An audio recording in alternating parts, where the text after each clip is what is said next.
అమ్మ వర్షిని అంటే ఫైనల్గా శ్రీనివాస్ని అయితే అరెస్ట్ చేస్తున్నారు. సో వర్షినితో మాట్లాడారా అండ్ ఈ అరెస్ట్ని మీరు ఏ విధంగా చూస్తారు? అరెస్ట్ నేను హ్యాపీగా అంగీకరిస్తున్నానండి. మేము ఇరవై రోజులు పడిన బాధ పోలీస్ కమిషనర్ వారు, మీడియా మిత్రులు, సౌరుద్ర స్వామి గారు, జోగి అందరూ మా బాధ చూడలేకపోయారండి. నా పిల్లల్ని సేఫ్గా తీసుకురావాలని అందరూ మాకు రక్షణగా నిలిచినందుకు అందరికీ మా హృదయపూర్వక ధన్యవాదాలండి.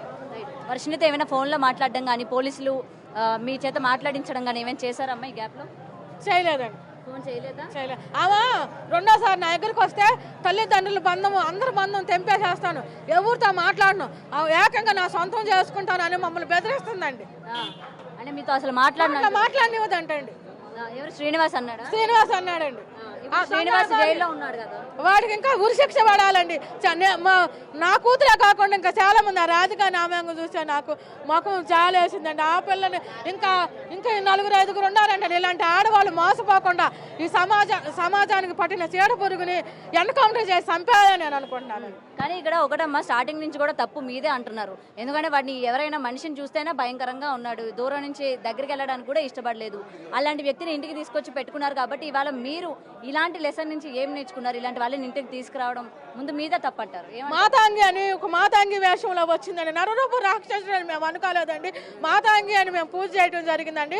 సనాతన ముసుగులో మమ్మల్ని మోసం చేసిన దొంగ అఘోరిని ఉరిశిక్ష పడాలని నేను కోరుకుంటాను. అంటే దొంగ అఘోరండి, అది మాతాంగి వేషంలో వచ్చాడండి. మేము పూజలు చేసి ఆడపిల్లని ఏం చేసేద్దాం అనుకున్నాం, కానీ దరిద్రుడు అంత పిచ్చుండేవాడు డైరెక్టర్గా వాళ్ళ అమ్మాయిలు చెప్పి పెళ్లి చేసుకోవాలండి. ఇట్లా ఆడవాళ్ళు మోసం చేయటం ఏంటండి? ఆడపిల్లల్ని 23 సంవత్సరాలు పెంచుకున్న పిల్లని ఇట్లా తీసుకెళ్ళిపోయి తల్లిదండ్రుల సంబంధం లేకుండా చేసి ఎక్కడెక్కడో పెట్టి ఏమేమో చేపిస్తే మా బాధ ఎంతగా ఉండిద్దండి. మీరు చెప్పండి అండి. అది అయితే ఆ పిల్లని తీసుకెళ్ళడానికి మీకు 3 కోట్లు ఇచ్చారు, అందుకే మీ అంగీకారంతోనే తను తీసుకుపోయాడు అనేది అంటూ ఉన్నారు. మాకు ఎటువంటి రూపాయలు లేదు, ప్రూఫ్స్ ఉండే చూపిమనండి. మేము ఎటువంటి రూపాయలు మేము ఎరగమండి. ఆమెకే మేము 48,000 అప్పు ఎదురు పెట్టామండి. మరి మీరు కాలేజ్ ఫీజు కట్టినప్పుడు ఎందుకని అడగలేదమ్మా? వర్షినికి నువ్వెందుకు కడుతున్నావు, మేము కన్నాం కదా, మేము పోషించుకుంటాం కదా, మేము కట్టుకుంటామని మీరు ఎందుకు ఆ రోజు? నేను అడిగానండి. నాకు డాక్టర్ లక్ష రూపాయలు వచ్చినాయండి. నా ₹1,00,000 30,000 నాకు ఈ సంశయం కాదు, మేము కట్టుకుంటామంటే మీ ఇంట్లో కొన్నాక మీరు ఆతిథ్యం ఇచ్చారు, మీకు గిఫ్ట్ అందండి. సరే ప్రేమతో ఇస్తుందని మేము అనుకున్నాం కండి.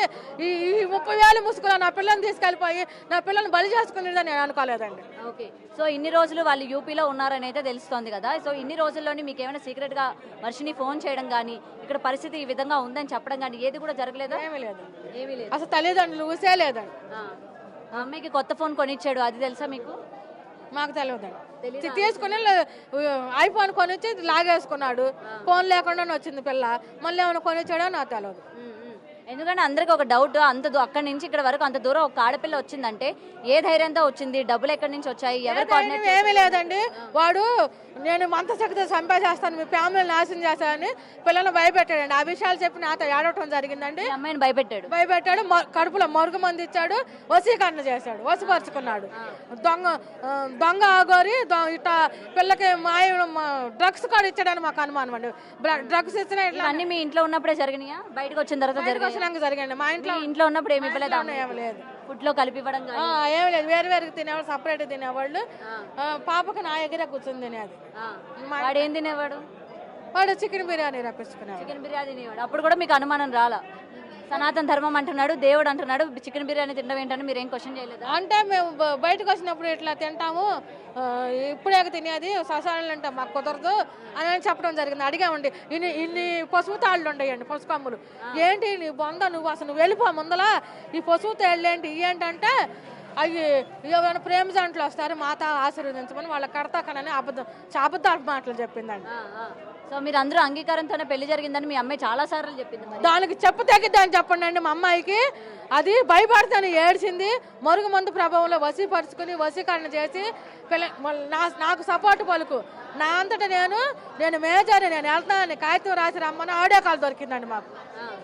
అట్లా చెప్పిన పిల్ల మళ్ళా ఇప్పుడు మా మీద చెప్పి మాకు చెప్తామంటే శ్రీనివాస్ గారికి చెప్పు తగ్గిద్ది అని చెప్పండి అండి. వాళ్ళ కుటుంబంతో ఏమైనా మాట్లాడారా? శ్రీనివాస్ కుటుంబ సభ్యులతో మాకు ఎటువంటి కాంటాక్ట్ లేదండి. ఎవరితో మాట్లాడలే? ఈ విధంగా మీ అమ్మాయిని తీసుకుపోయారని కానీ ఏం అడగల క్వశ్చన్స్? మాకు ఎటువంటి అసలు ఊరే మాకు తెలియదండి. ఓకే. సో నెక్స్ట్ ఎట్లా ప్రొసీడ్ అవ్వాలనుకుంటున్నారమ్మా? అమ్మాయి ఆల్రెడీ మీరు గుజరాత్ నుంచి తీసుకెళ్ళినా సరే మీ దగ్గర నుంచి పారిపోయింది. మరి ఇప్పుడు కూడా మీరు తీసుకెళ్తే పారిపోదని ఏమైనా నమ్మకం ఉందా? 15 రోజులు పోలీసులు కస్టడీలో పెట్టి కౌన్సిలింగ్ ఇప్పిస్తామండి. అక్కడ నుంచి గొలుసులు వేస్తామండి పిల్లకి. గొలుసులు వేసి మేము వైద్య సేవలు మేము చేసుకుంటామండి. పాపను మేము చూసుకుంటాం.